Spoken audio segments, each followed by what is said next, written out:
बहुत दिनों की बात है, किसी गांव में एक लोहार और उसकी पत्नी रहते थे। उन्हें धन दौलत किसी चीज की कमी नहीं थी। दुख सिर्फ यही था कि उनके कोई संतान नहीं थी। एक रात लोहार की पत्नी ने सपना देखा। उसे एक घने जंगल में एक पेड़ दिखाई दिया जिसकी टहनी फल से बोझ से झुकी हुई थी। इस टहनी पर एक बड़ा सा सुनहरा अखरोट लटक रहा था। जब वह यह सपना बराबर 3 रात तक देखती रही, तब उसने अपने पति से कहा, तुम जंगल में जाओ और मुझे वह सुनहरा अखरोट ला दो। लोहार को इस बात का विश्वास तो नहीं आया, पर वह चल पड़ा। चलते चलते आखिर वह एक घने जंगल के बीच में पहुंच गया। वहां उसे वही पेड़ नजर आया जिसकी टहनी झुकी हुई थी और उस पर सुनहरा अखरोट लटक रहा था। जो ही उसने हाथ बढ़ाकर टहनी से अखरोट तोड़ा, पास से एक गिलहरी क्रोध में भरकर बोल उठी, तुमने यह अखरोट तोड़ने का साहस कैसे किया? गिलहरी कोई साधारण गिलहरी नहीं थी। उसके बाल सिर्फ तरह के सफेद थे और गले में सुनहरे अखरोटों की माला थी।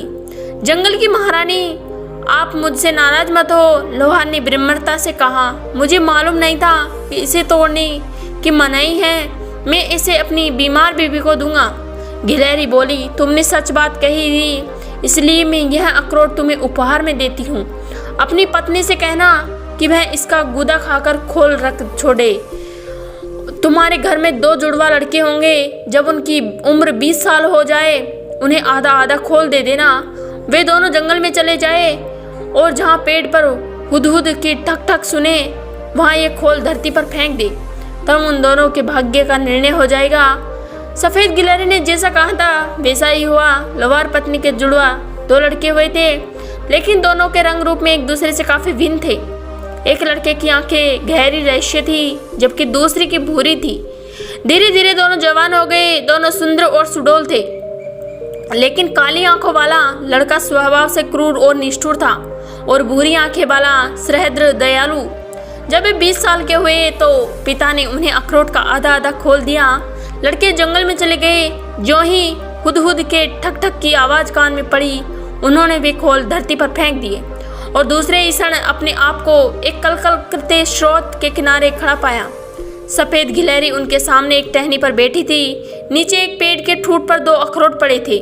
उनमें से एक सादा और खुरदरा था और दूसरा खूब चमक रहा था। गिलहरी बोली, अपनी मर्जी का एक एक उठा लो, पर उतावले मत बनो, क्योंकि इससे तुम्हारी किस्मत का फैसला होगा। काली आंखों वाले लड़के ने न रह गया। वह तुरंत झपटा और उसने चमकता हुआ अखरोट उठा लिया। खुरदरा अखरोट दूसरे भाई के हाथ लगा। सफ़ेद गिलहरी ने कहा, जब अपना अपना अखरोट तोड़ो तो जो कुछ निकले उसी पर संतोष करो, क्योंकि इसमें किसी तीसरे का दखल नहीं है। वह पूंछ हिलाती हुई जंगल में गायब हो गई। काली आंखों वाले भाई ने अपना अखरोट पहले तोड़ा। उसके सामने काले रंग का एक कोतल घोड़ा खड़ा था। घोड़े की काठी से एक वर्दी बंदी थी जिस पर सुनहरी फीता लगा हुआ था। इसके अलावा एक तलवार थी जिसका दस्ता सोने का था।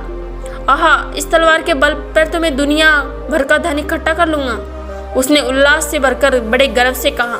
इसके बाद भूरी आंखों वाले लड़के ने अपना अखरोट तोड़ा। उसके सामने भार ढोने वाला साधारण टट्टू खड़ा था। उसकी पीठ पर एक थैला था जिसमें 1.5 मन बीज थे। दोनों भाई अपने अपने घोड़े पर सवार होकर अलग अलग दिशा में चल पड़े। भूरी आंखों वाले एक दिन जंगल में, 2 दिन मैदानों में भटकता रहा। तीसरे दिन शाम को वह एक गांव में पहुंचा और रात बिताने का कोई ठिकाना ढूंढने लगा। जब वह एक झोपड़ी के सामने जाकर रुका तो एक किसान ने बाहर आकर उसका स्वागत किया और विनम्रतापूर्वक कहा, आप खुशी से हमारे पास ठहर सकते हैं।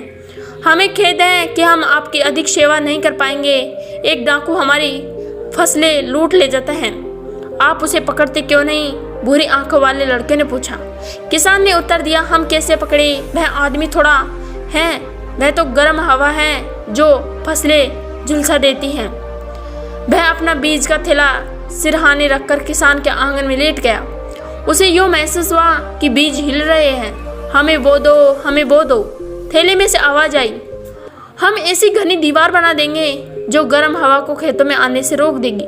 अगले दिन लड़के ने किसान से कहा, क्या मैं आपके साथ रह सकता हूँ? शायद हम दोनों गर्म हवा को रोकने में सफल हो जाए।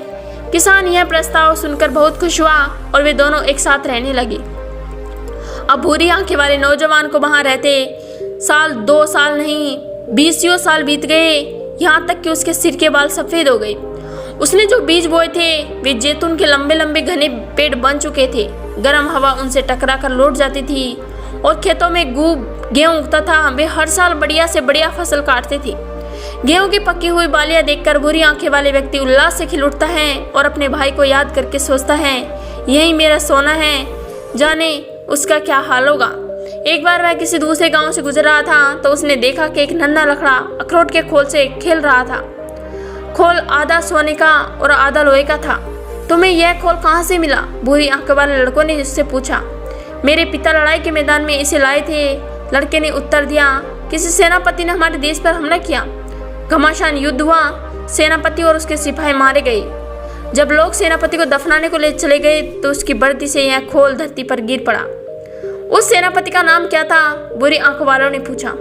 यह मुझे मालूम नहीं, खुद पिताजी उसका नाम भूल गए थे, इसीलिए उन्होंने मुझे यह नहीं बताया, लड़के ने उत्तर दिया और मुंह बनाकर कहा। हमें उसका नाम जानने की जरूरत ही क्या है जो शत्रु बनकर किसी देश का हड़पना चाहे। उसका नाम कौन याद रखेगा? काली आंखें वाले सेनापति भाई का यह अंत हुआ, लेकिन सदियां बीत गई। इस बुरी आंखें वाले भाई को लोग अब भी याद करते हैं और उनका नाम बड़े आदर और प्यार से लेते हैं।